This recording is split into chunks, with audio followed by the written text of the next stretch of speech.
Assalamualaikum warahmatullahi wabarakatuh.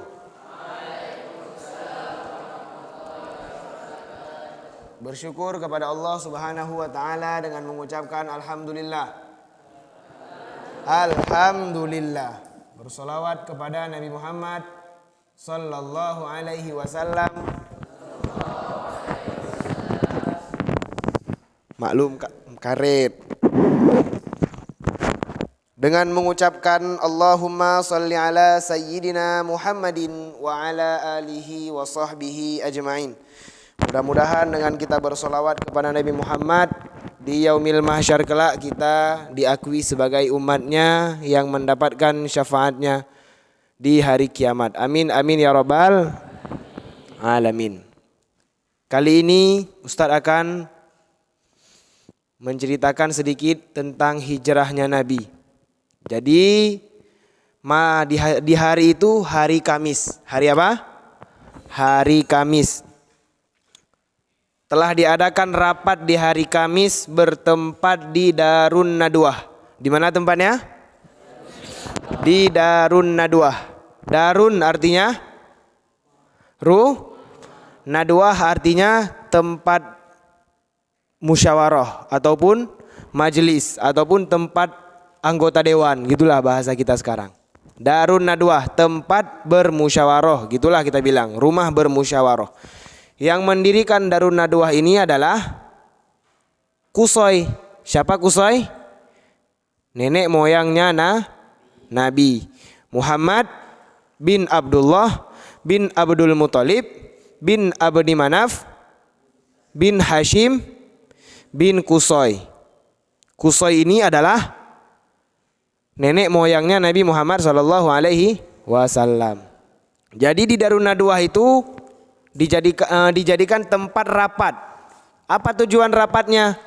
Bagaimana cara menghabisi Muhammad sallallahu alaihi wasallam. Yang memimpin rapat bernama Umar bin Hisham. Siapa namanya? Umar bin Hisham. Siapa Umar bin Hisham? Tahu? Kalau bahasa trennya, Umar bin Hisham itu Abu Jahal. Siapa? Abu Jahal. Abu artinya bapak, Jahal artinya bodoh. Abu Jahal, Pak bodoh. Ya, gitulah bahasanya. Kalau bahasa Medannya bonga, Pak bonga. Dia yang memimpin musyawarah di hari Kamis itu. Kenapa bisa Pak Bonga yang dipilih jadi pemimpin? Karena yang memilih goblok, makanya yang dipilih Pak Bonga. Gitu.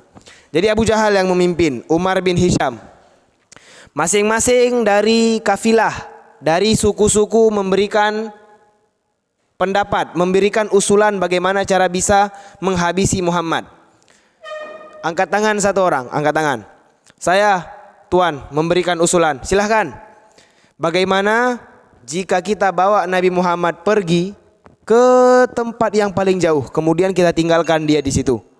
Nah, kemudian Abu Jahal menanyakan pendapat orang tersebut kepada peserta yang lain. Banyak yang tidak setuju. Ketika ditanya oleh Abu Jahal, kenapa tidak setuju?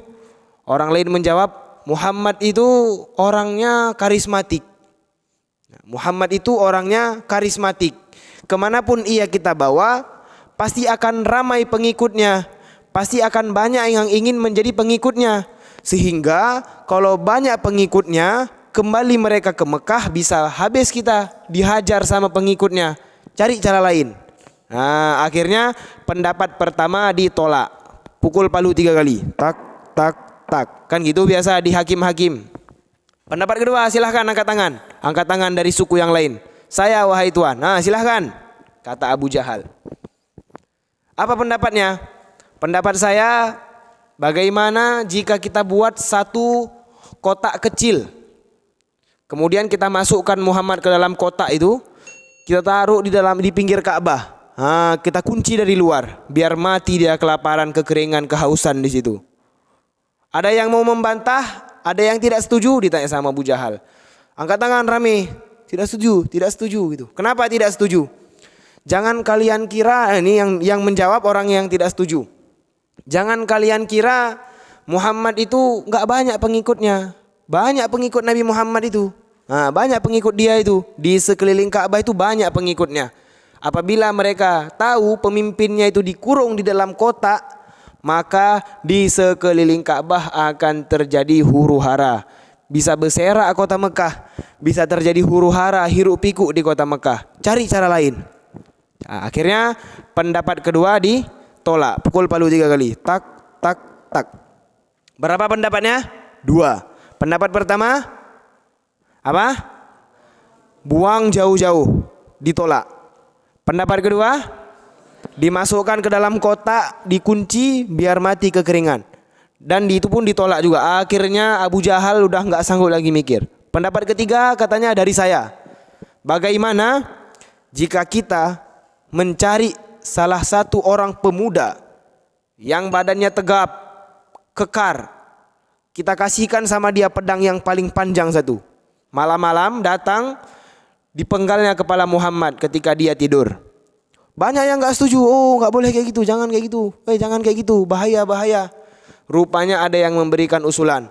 Wahai Abu Jahal, jika hanya seorang pemuda yang memenggal Muhammad, maka sudah pasti ia akan dicari dan ia akan dihabisi.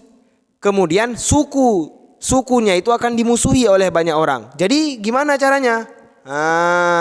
Akhirnya mereka bermusyawarah, yaitu dengan cara setiap suku mengumpulkan satu orang pemuda yang badannya paling besar dan kekar. Jadi istilahnya kalau kayak kita ini, dari Aceh satu orang, dari Jawa satu orang, dari Sunda satu orang, Melayu satu orang, Padang satu orang, Betawi satu orang, Karo satu orang, Batak satu orang. Setiap suku memberikan satu orang pemuda yang badannya kekar untuk bisa menghabisi Nabi Muhammad. Sehingga walaupun dia nanti dibunuh, karena ramai yang membunuhnya, tidak ada suku yang dimusuhi. Akhirnya pendapat itu pun diterima. Apa pendapatnya? Dari setiap suku mengumpulkan satu orang pemuda. Oke, kalau kayak gitu pendapat ketiga ini yang diterima, yaitu satu orang, setiap suku mengutus satu orang pemuda. Kapan kita laksanakan rencana ini? Jangan lama-lama lagi. Langsung nanti malam Jumat, langsung kita sikat dia Muhammad itu. Nah, kata Abu Jahal, oke, sidang pun ditutup. Tap, ditutup. Tiba-tiba ketika siang hari apa?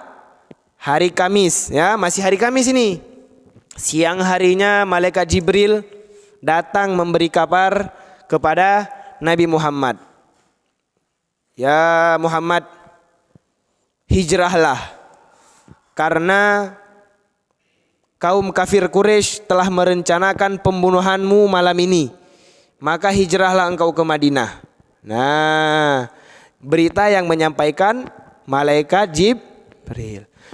Sidang yang diadakan di Darun Nadwah tertutup ruangannya, nggak ada orang muslimin yang tahu, tapi tak luput dari kuasa Allah Subhanahu wa Ta'ala. Makanya saking hebatnya Allah, sampai ke lubang semut pun Allah tahu apa yang mereka kerjakan. Apalagi di ruangan yang tertutup, pasti banyak malaikat-malaikat yang menjadi mata-mata, gitulah istilahnya. Jadi ketika sidang itu, ketika rapat itu, yang menjadi mata-matanya siapa? Malaikat Jibril. Kemudian malaikat Jibril membocorkan rahasia itu ke Nabi Muhammad. Dan ketika itu juga Nabi Muhammad bergegas ke rumah Abu Bakar. Wahai Abu Bakar, tadi malaikat Jibril menyampaikan kabar kepadaku. Ada apa ya Rasulullah? Bahwasanya kita hijrah nanti malam, karena nanti malam mereka akan membantaiku di dalam rumahku. Oke ya Rasulullah, kalau gitu aku udah lama siap ini, tinggal nunggu kabar dari engkau aja. Nah, Abu Bakar gitu dia, tak mementingkan anaknya, tak mementingkan keluarganya, yang dipentingkannya adalah Nabi Muhammad Sallallahu Alaihi Wasallam. Nah, tibalah malam hari, Nabi Muhammad tidur siap sholat Isya. Nabi Muhammad itu tidurnya kapan? Siap sholat Isya. Jam 8, 9, 10, 11, 12, 1, 2. Berapa jam? 7 jam Nabi Muhammad tidur. Jam 3 Nabi Muhammad bangun, sholat tahajud sampai subuh nggak tidur lagi. Nah gitu. Tapi kalau begitu kata Ustadz Nabi Muhammad tidur siap isya, berarti belajar siap isya kita tidur aja. Gitu. Kalau ditanya kenapa tidur? Nabi Muhammad tidurnya jam 8 gitu. Enggak lah.